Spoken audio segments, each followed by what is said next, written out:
আসসালামু আলাইকুম।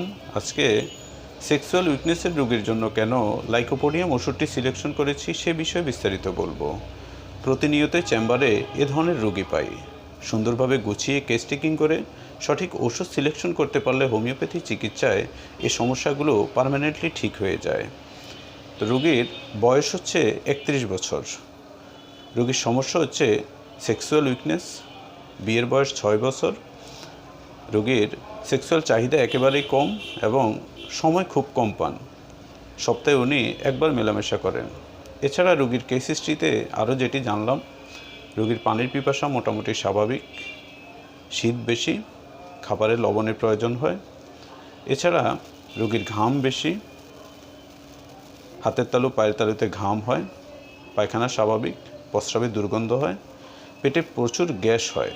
খাবারের মধ্যে মাংস, দুধ, ডিম, গরম খাবার এবং মিষ্টি খেতে পছন্দ করেন। রোগী হিসেবেই ডিক্টেটোরিয়াল মাইন্ডের, খিটখিটে, সাহস কম এবং ঘুম কম।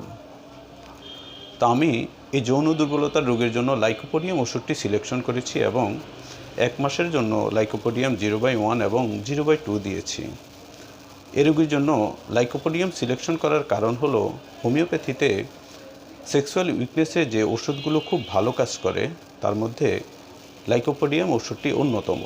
এছাড়া রোগীর পেটে প্রচুর গ্যাস হয়, খাবারের মধ্যে গরম খাবার ও মিষ্টি খেতে খুব পছন্দ করে রোগী হিসেবেই ডিক্টেটোরিয়াল মাইন্ডের, কোনো ব্যাপারে সিদ্ধান্ত নেওয়ার সময় নিজে যা ভালো মনে করে সেটাই নেয়। এ সবগুলো লক্ষণই লাইকোপোডিয়াম ওষুধটিকে কাভার করে। আমি আশা করি এই একটি মাত্র ওষুধেই রোগীর সেক্সুয়াল দুর্বলতা সম্পূর্ণভাবে কেটে যাবে এবং রোগী সুন্দরভাবে দাম্পত্য জীবন উপভোগ করবে। আপনারা এ ধরনের ভিডিও আরও বেশি দেখতে চাইলে আমার পেজটি ফলো করুন। ভালো থাকুন, সুস্থ থাকুন।